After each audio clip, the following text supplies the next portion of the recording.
Get the latest Impact Podcast right into your inbox each week. Subscribe by entering your email address at impactpodcast.com to make sure you never miss an interview. This edition of the Impact Podcast is brought to you by ERI. ERI has a mission to protect people, the planet, and your privacy, and is the largest fully integrated IT and electronics asset disposition provider and cybersecurity-focused hardware destruction company in the United States, and maybe even the world. For more information on how ERI can help your business properly dispose of outdated electronic hardware devices, please visit eridirect.com. This episode of the Impact Podcast is brought to you by Closed Loop Partners. Closed Loop Partners is a leading circular economy investor in the United States with an extensive network of Fortune 500 corporate investors, family offices, institutional investors, industry experts, and impact partners. Closed Loop's platform spans the arc of capital from venture capital to private equity, bridging gaps and fostering synergies to scale the circular economy. To find Closed Loop Partners, please go to www.closedlooppartners.com.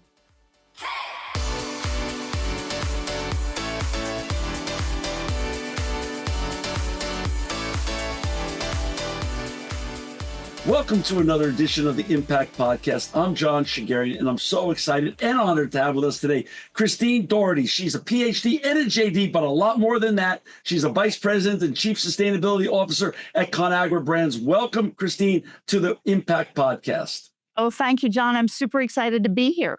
You know, I'm excited to have you, but first, you and I just had such a good giggle. Tell me where you are today. I know you travel around a lot because you have a lot of offices across the country. Today tell me where you are, because in the back, I see this classic brand plastic. Tell me where you are today. Yeah, so I am in Imlay City.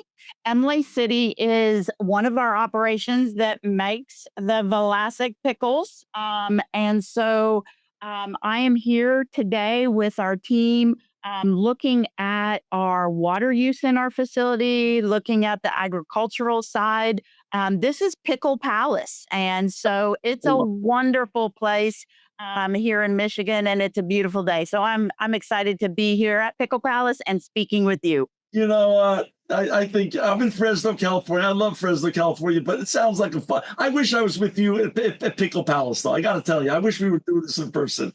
You have such a fascinating and important back history. Talk a little bit about where you grew up and how you got on this, really important journey that you're on right now. Yeah. So I grew up in the Midwest, born and raised in Iowa. Was not on a farm per se, but lived in a farming community. So agriculture has always been kind of my, sweet spot. And so as I was going through undergraduate school, I thought, wow, I'm going to be a veterinarian. That's what you do in the Midwest. You either go into farming or you become a veterinarian. Well, I went to undergraduate in a small liberal arts school, Pella, Iowa, Central College. And others know Pella for Pella Windows and Doors. Right. They are made there. Well, so as I'm, a young undergraduate thinking I'm going to go to vet school, there was an opportunity that a professor at the University of Hawaii did an exchange program at our university. And so he came over, a professor from Central went over to Hawaii. And during the course of the biology season, he said, hey, we have some opportunities for students to come for the summer to Hawaii and learn some things at our university. Sign me up. I wasn't necessarily thinking I was going to go into agriculture, but when you can have an opportunity to go to Hawaii over the winter from, Iowa, go. Right. And so did that. And that was where I would say was my first kind of right turn, left turn, pivot point, whatever you want to call it. Went there, just was fascinated with agriculture, got to do some work with papayas. Hawaii is a wonderful place for, plants and stuff. Came back and decided probably didn't want to be a veterinarian. So continued on, but went on to Iowa State and got a master's degree in plant sciences, plant pathology. So that was kind of the first pivot of mine, is to go, I'm kind of interested in this. Didn't know what I was going to do with it, but I was interested. Yeah.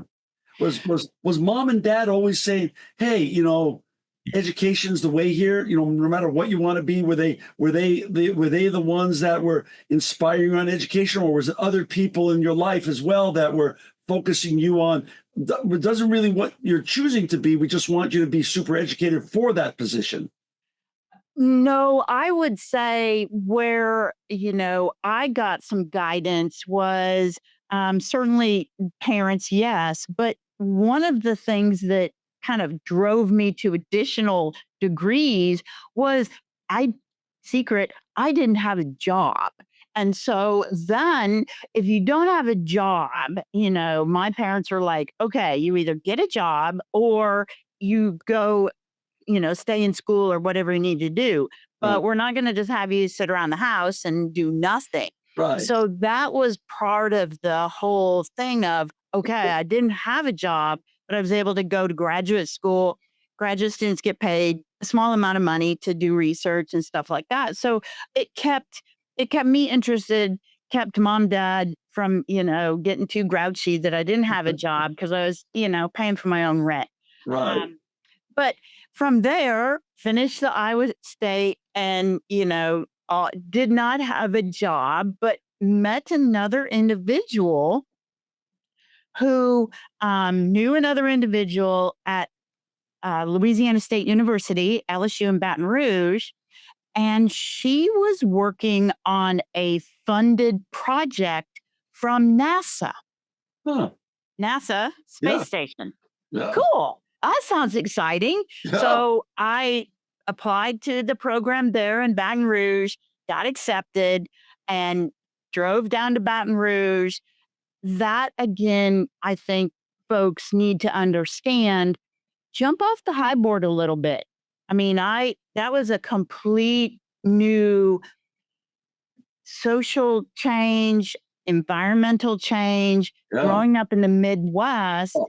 and then driving through the South, getting into Baton Rouge, seeing that, experiencing the culture. Great. I mean, that is really important for folks to get out of their comfort zone and try something new. Yeah. So It's a great ended point. up there, um, did my PhD there, had the opportunity to send 2 experiments up on the shuttle What? because at that time, Wow. we were big, collectively, Yeah. US, working on long-term space exploration. The space station was being built. Well, if you're going to live there, you got to grow food. So we were looking at, how do you grow food in a space environment? And no, not exactly like on The Martian. That's a little Hollywoodized. Right. But really had the opportunity to do work at the Kennedy Space Center. Had a great experience there. And then I'll pause, but I have another pivot point after that. Wow. I didn't realize. I mean, in all the homework I did on you, I didn't realize you were involved with NASA. I mean, I know you made a stop along the way at the Gates Foundation, Pepsi, Tyson. I mean, you have like a resume like nobody else. How many years have you been at Conagra Brands now? Yeah, so I've been at Conagra for a little over 2 years now.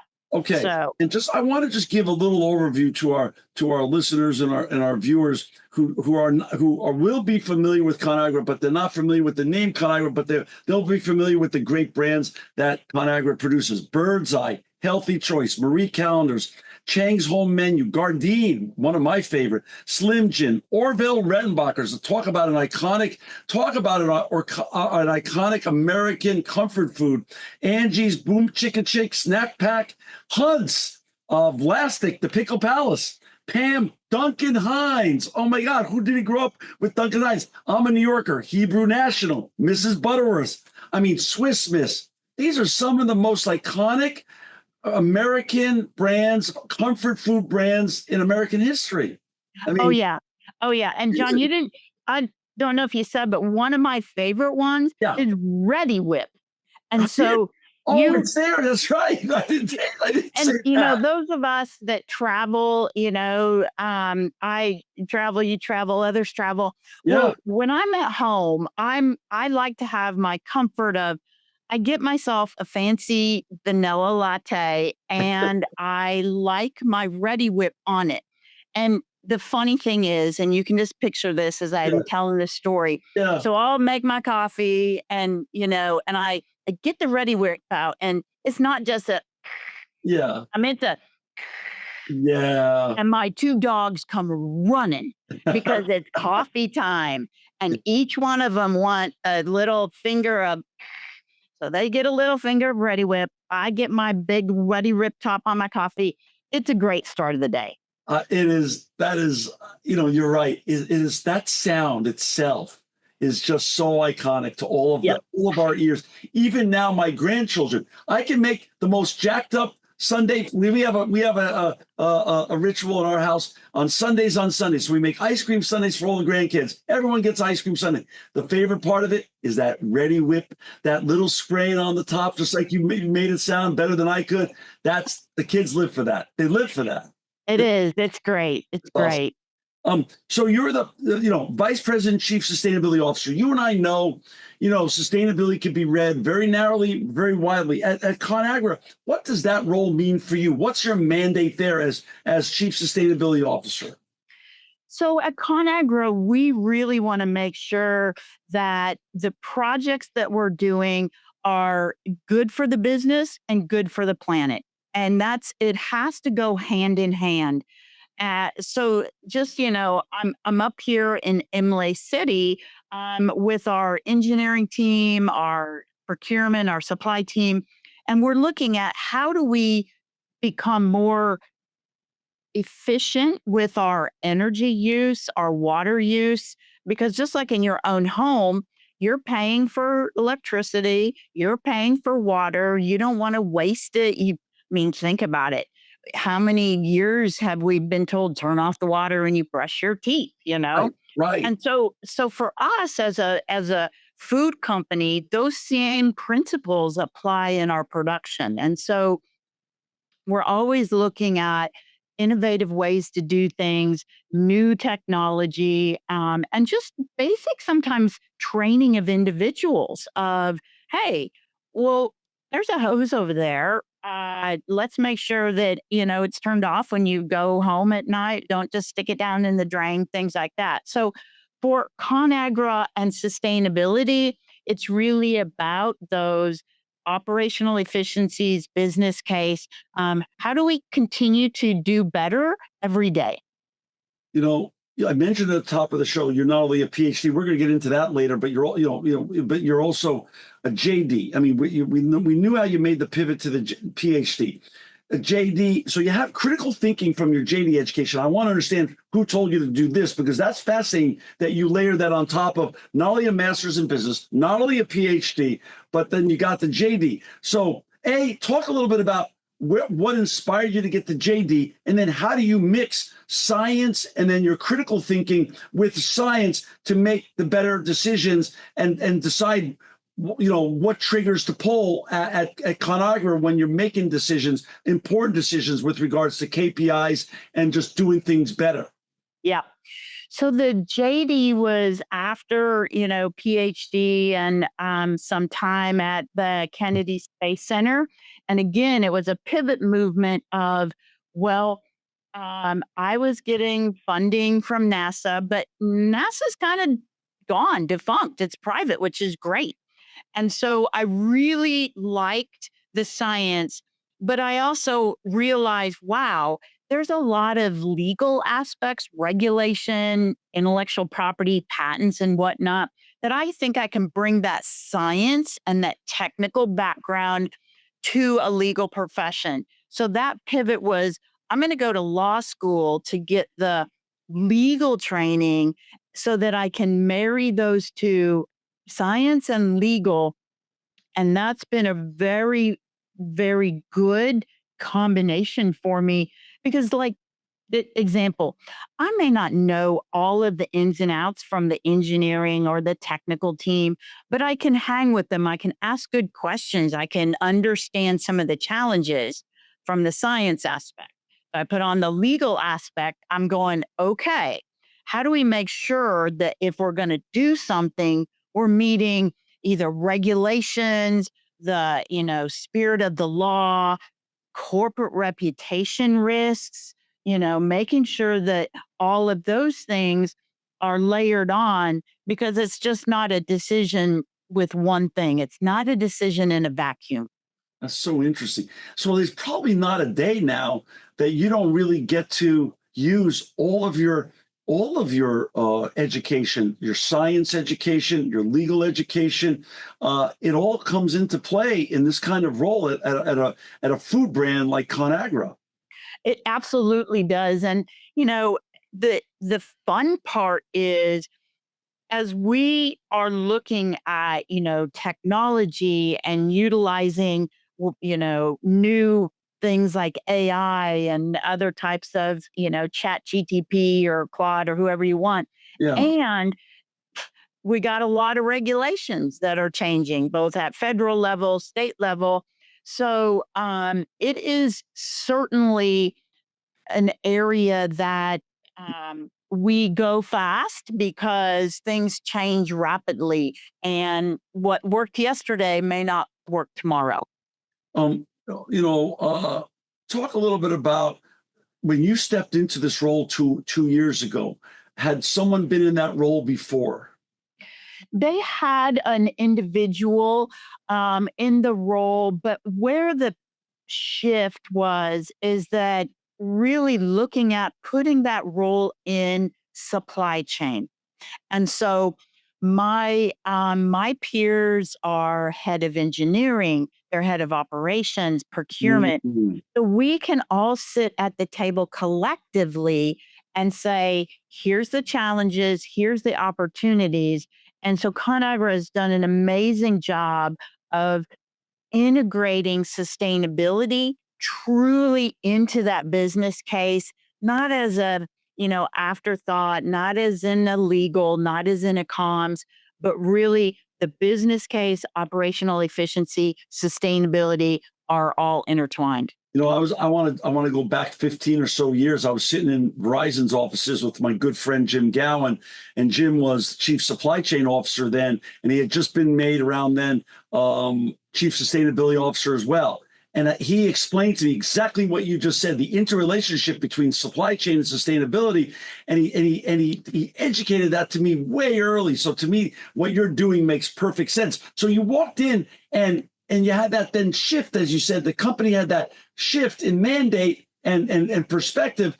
So you really had the proverbial white page. So how did you then decide with your team what to attack first? Because as you know, it could be this wide, it could be this narrow, and you're representing all these fantastic brands and this iconic parent company. How do you make that work? And so there's a materiality to the mission, the core mission.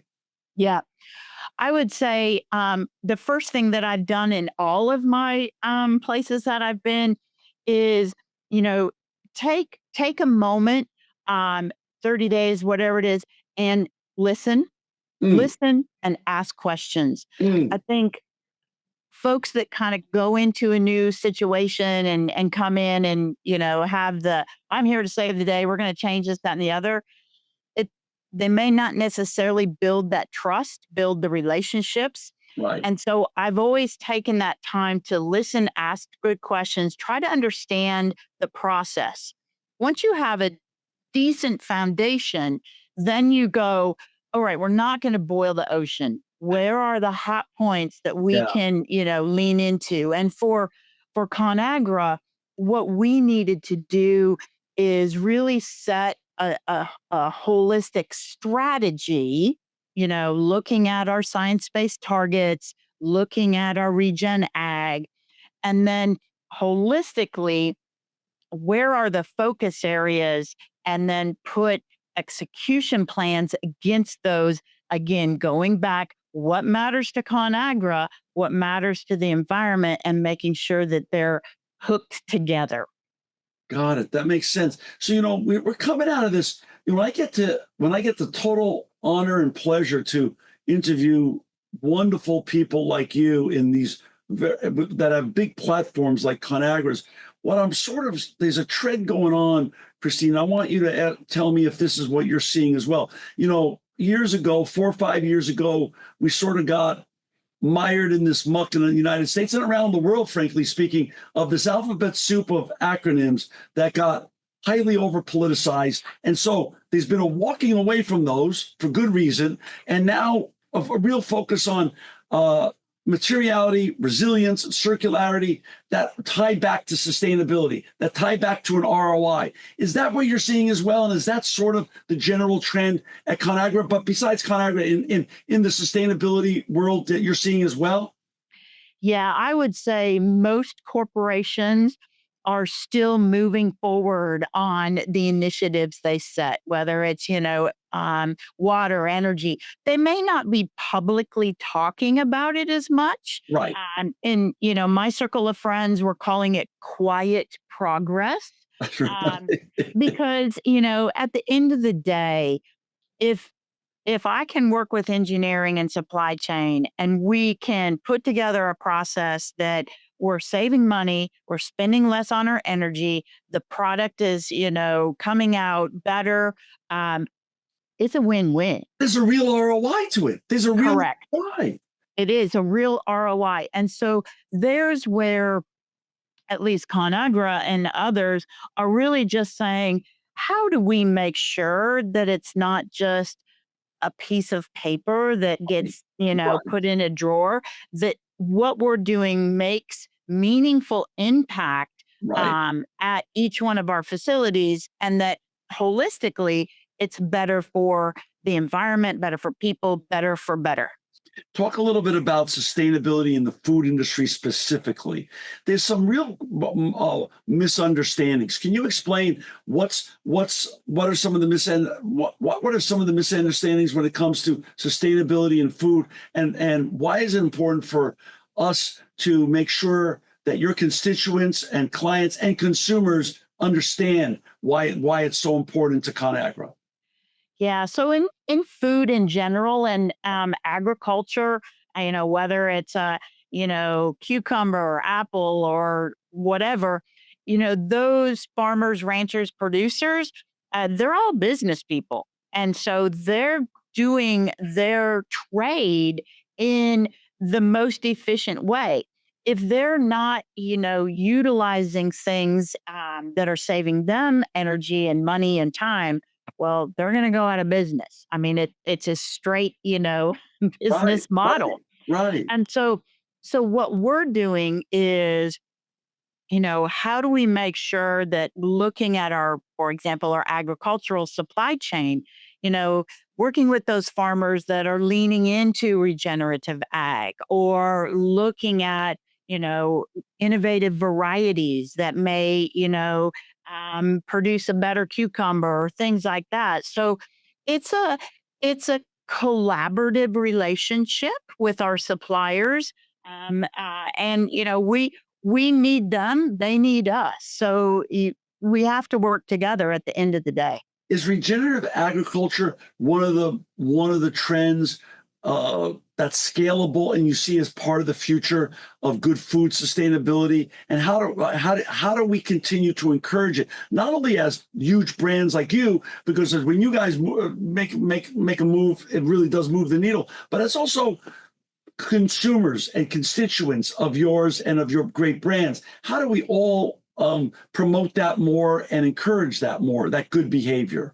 Yeah, I would say, in general, I think as consumers, eh, have have some tolerance. I'm a very much I don't like to demonize food, Right. meaning, you know, if you want to have a beef or if you want to have a protein burger, great. Enjoy it with your family, enjoy it with your friends. Right. Don't demonize if somebody wants to eat something. Right. Where we do need to all work together is let's make sure that those are being produced in the most responsible way that they can be produced.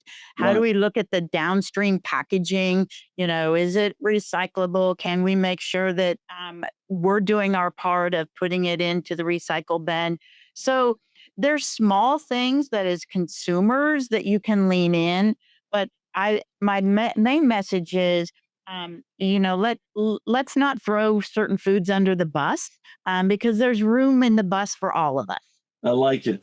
For our listeners and viewers that just joined us, we've got Christine Daugherty with us today. She's the Vice President and Chief Sustainability Officer at Conagra. You can find Christine and all of her colleagues at Conagra at www.conagrabrands.com. You mentioned the amount of regulations that you have to navigate, and they're not similar. In fact, they're probably sometimes at crosshairs and sometimes just a patchwork quilt of different regulations. What is there any type of federal harmonization you see coming down to help make that part of your job less onerous and less burdensome, so you can focus on the real job of sustainability? Or how does that work? How do you navigate the work that you're doing today in water over at the Pickle Palace, which is so important to our great pickles that we all get to enjoy, plastic pickles, instead of having to do paperwork and regulatory work? How does that delicate balance fit in, and will more harmonization of these rules and regs and more federalization of them make it any easier for great people like you in important roles that you have? Yeah, that's a great question. I would say, you know, one size is not going to fit all, unfortunately, Yeah. um, because, you know, if you look at where crops are grown, even within, so I'll go back to growing up in Iowa.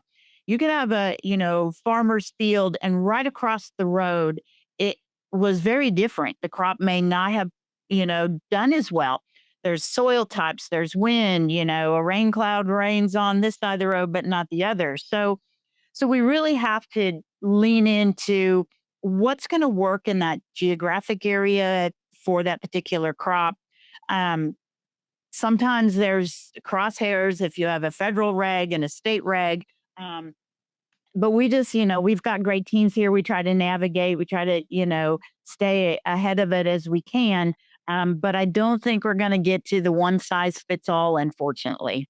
As you shared earlier, supply chain, you are intimately working hand in hand now with your supply chain leaders, and talk a little bit about, though, choke points in supply chain. And we've all gotten recent master's degree in choke points. When I say choke points, the most obvious one has been now brewing for years, maybe 30 years, maybe 20 years since Inconvenient Truth. Then you have the COVID choke point. Now, more recently, we have the Strait of Hormuz choke point with regards to fertilizer. How do you game out with your supply chain leaders at Conagra, overcoming these overt choke points that are thrust upon you, but you've still got to work with? Yeah. I would say we have some amazing folks. Shout out to our chief procurement officer, who she and her team have been able to navigate a lot of, tariffs and other things just because, one, building that relationship with your supplier. If you think about it personally, if you go and you have conversations with your neighbor and if you built that trust and whatnot, and then at the end of the day, if you have to go to them and say, you know what, the fence is falling down, we got to work together to put it, they're likely to lean in more, versus the first conversation that you have with your neighbor of, hey, we need to fix this fence. He or she's going to say, well, what's wrong with it? So Right. that relationship is really important when you have these choke points or these volatile, things Right. that just hit. Um, that we have to pivot. You may not necessarily have all of your favorite brands if you don't have certain, things coming in. But we're not alone. The rest of the, companies and food 100%. industry experience and all of that. Right, right, right. Are we making progress, you think, generally speaking, on climate change, or is it, and then how do you of course have an intimate relationship with your farmers. How is weather affecting their ability to do their job so that will supply your chain to make the great brands that you make? Is climate change an ever-changing thing? And how are you working around that as well? Yeah. You think about it, it's either too hot, too cold, not enough water, too much water.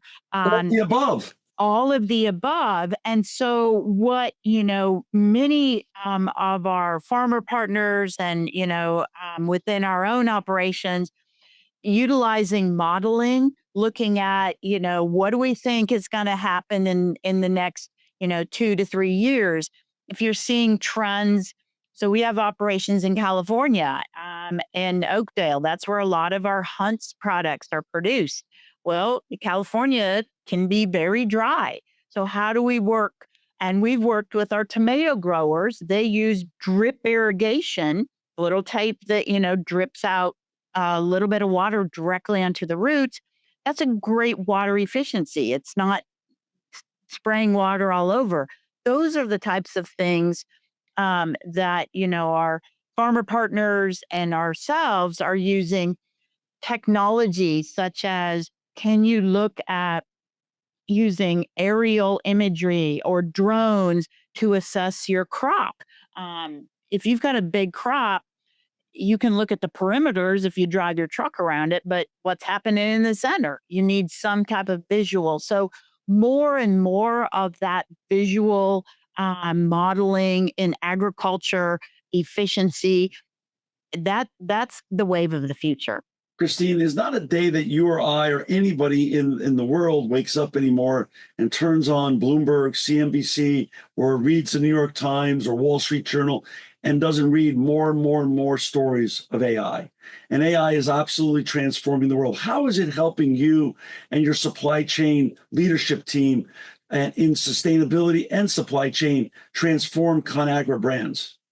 Yeah, so we have an initiative that is called Catalyst, and that's really how do we look at utilizing AI in our operations. And at the end of the day, it's a great tool, but you still need the human oversight. It's not going to wake up and make me my coffee with my whipped cream on it, but it may be able to tell me, hey, you know what? You only have a third of the can of whipped cream left because, Right. I can tell how much is coming out. So that's where we're looking at is how do we use it for monitoring, data analysis, things that it is better at than maybe a human just because it's programmed. But at the end of the day, we all have to look at it and say, is the output correct?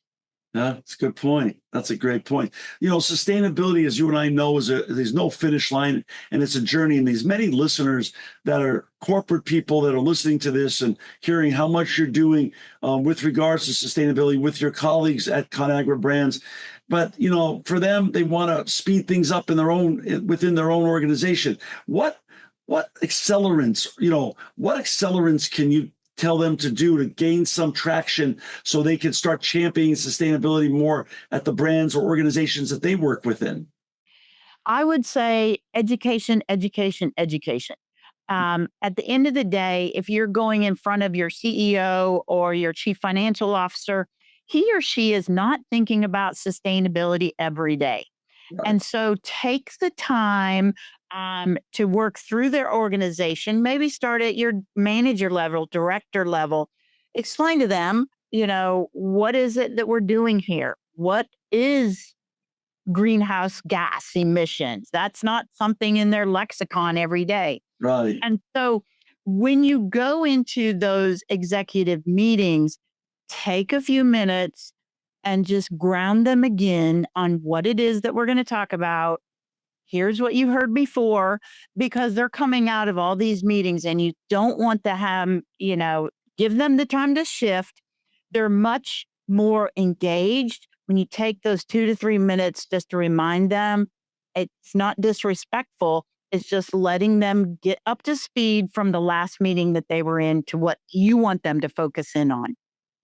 So you've just published your 2025 citizenship report.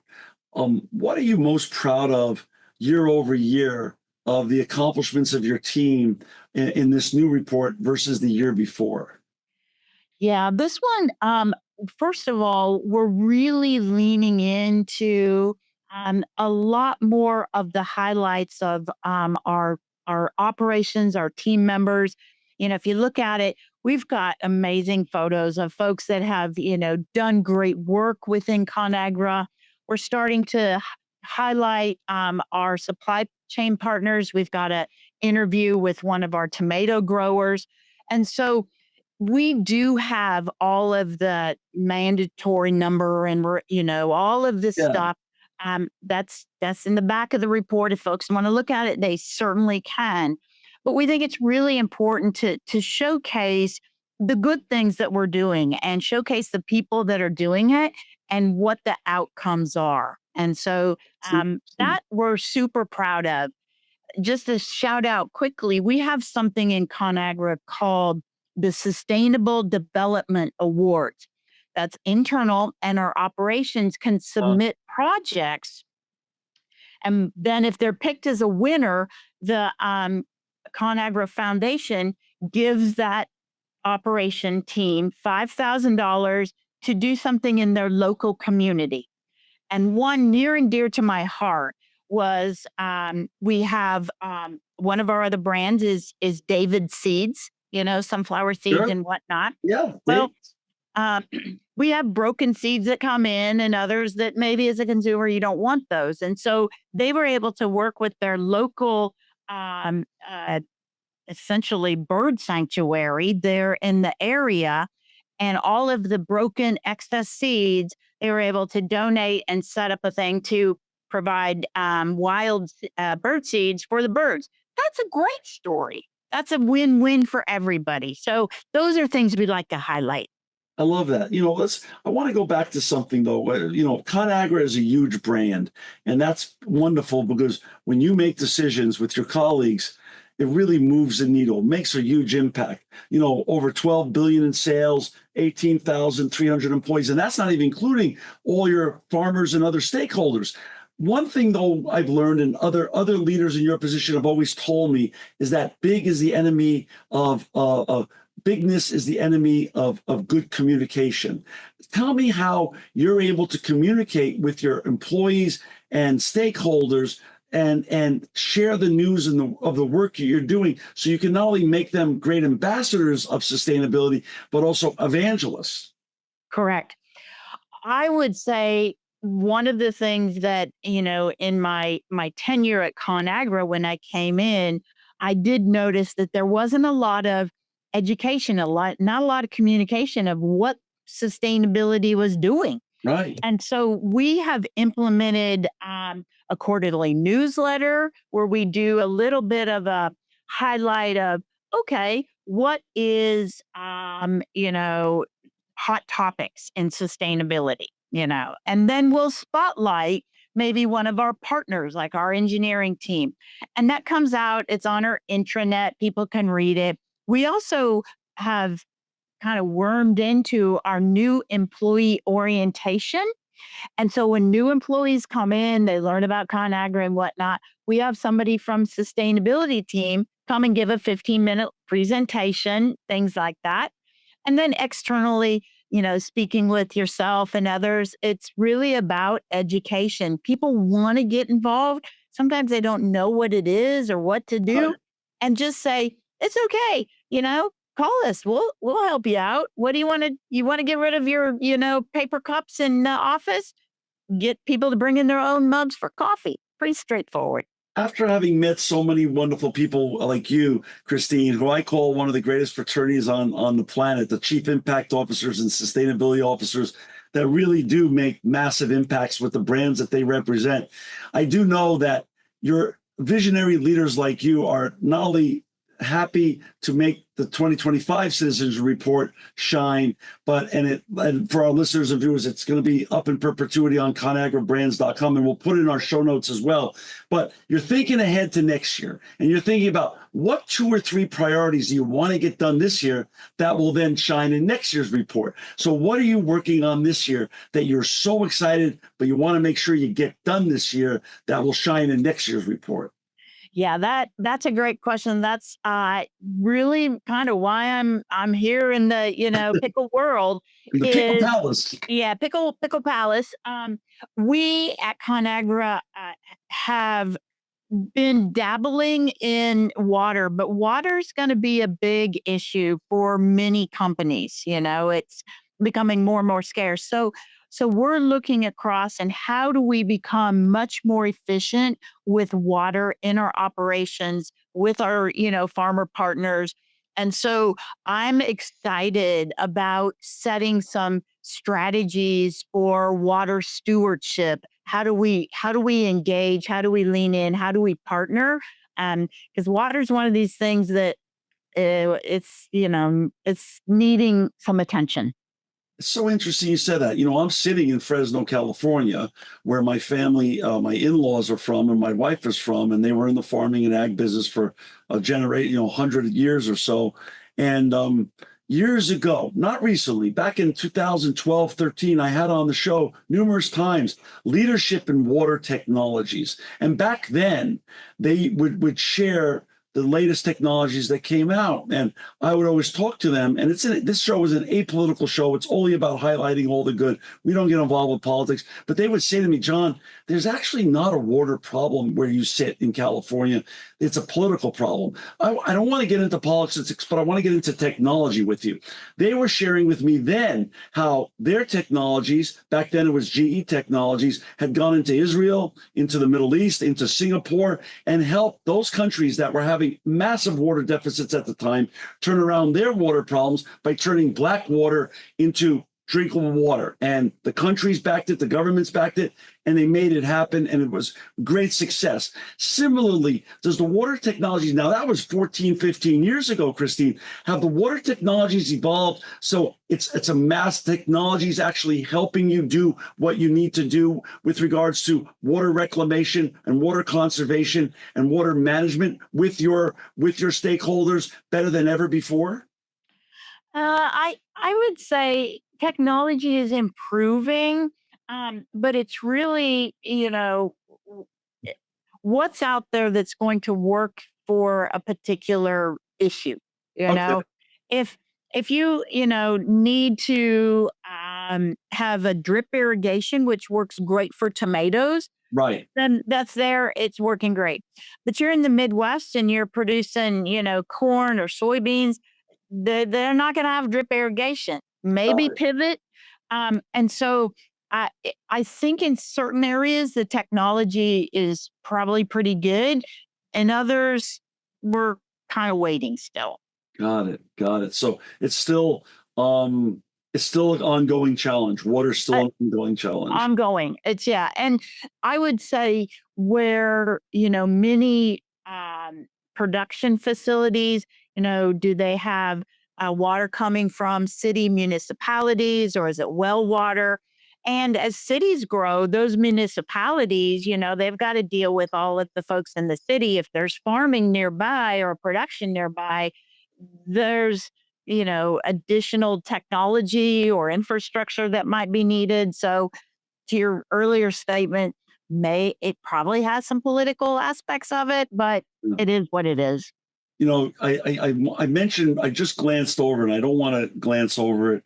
I want to go back to it. You not only worked at NASA, which to me is so amazing, because NASA, as a child of the 60s, NASA was one of the most iconic special brands in American history that literally put us on the map with regards to the moonshots and everything we were doing. But you also worked at the Gates Foundation, which is, of course, a storied foundation, but that's done so much great work. PepsiCo, one of the greatest iconic brands in the world, and also Tyson Foods, another wonderful, great food producer. You know, as you look back and as you share your wisdom with the next generation that wants to be like you, Christine, that want to make a paycheck but want to make a difference as well, what's some of your best advice to the next generation that are seeking, that are thinking, that are worried about how they can become you, how they can become a change maker, but also keep the lights on in their house and keep the groceries on the table? I would say twofold. One, be willing to get out of your comfort zone. Get comfortable being uncomfortable. And that is, raise your hand, ask for maybe some special projects, get into areas where you go, gosh, I don't know what I'm doing, but that's okay. You know, um, make sure that you're willing to take a jump off the high board and you pivot. When you pivot, all of my pivots, though, I've had a support team. I don't know. It could be your spouse, it could be your family, it could be friends, it could be your dog. But somehow, when you come back from your first couple of days and you go, oh my gosh, what did I just do? You'll need that support team that will say, it's okay. You did good.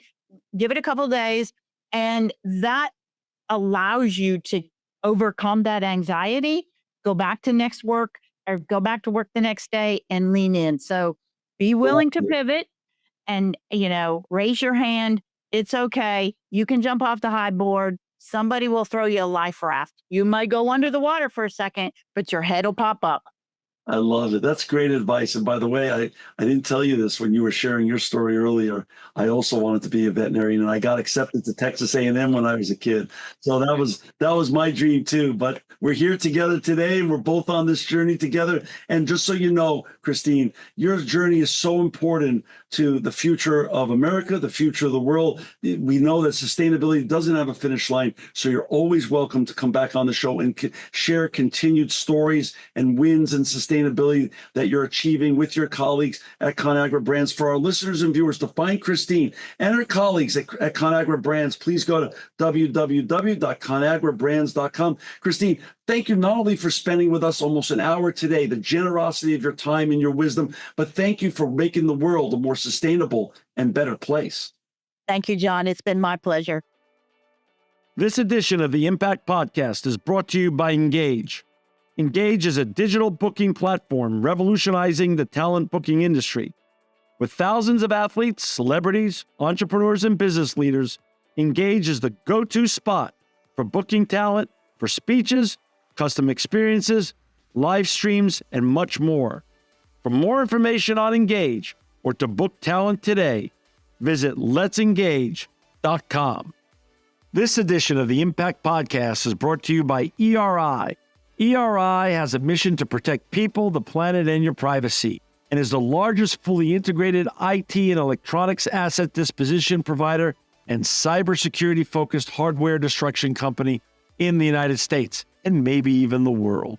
For more information on how ERI can help your business properly dispose of outdated electronic hardware devices, please visit eridirect.com.